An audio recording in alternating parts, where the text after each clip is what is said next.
Sa araw na ito, ating alamin at pupuntahan itong bahay na ito kung ano ba ang misteryong nababalot dito. Tara at samahan niyo ako.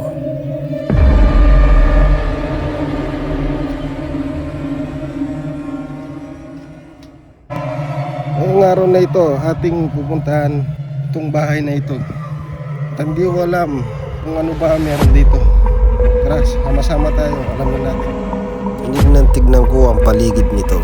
Matataas na puno at makakapal na damo.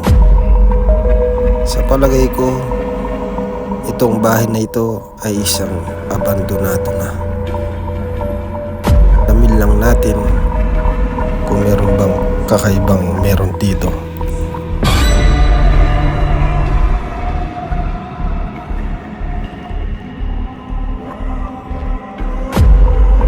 At habang papalapit ako sa bahay na ito, naisipan kong dungawin kung ano ang nasa loob sa bintana.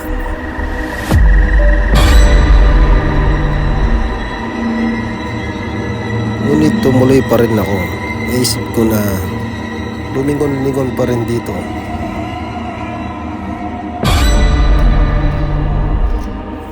Ngunit sinubukan kong pumunta sa likuran at hindi ko inaasahan sa nakita ko.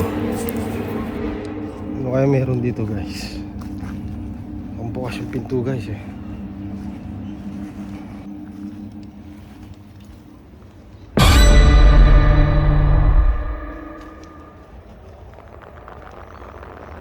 Nakita ko bukas ang pinto at pinuntahan ko. Tinignan ko kung meron bang kakaiba sa loob.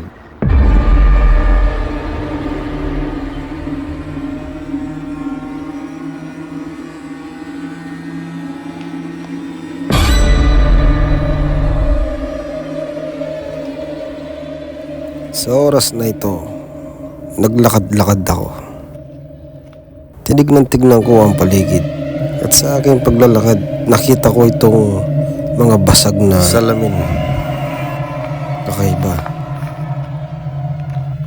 At muli kong binalikan itong pintuan dito. At tinignan ko kung ano ba ang kakaibang meron dito.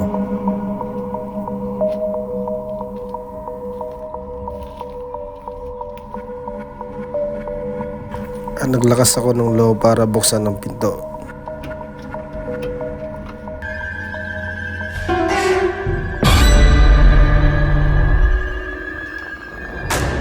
Sa bawat lugar na iyong pinupuntahan, dapat lagi kang nag-iingat dahil hindi mo alam kung ano ang sasalubong sa iyo.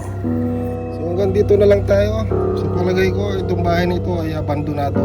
Pero hindi natin alam kung haunted ba. Hanggang dito na lang tayo. Huwag niyong kalimutan mag-subscribe dyan para lumaki pa ang channel natin. Maraming salamat sa inyo.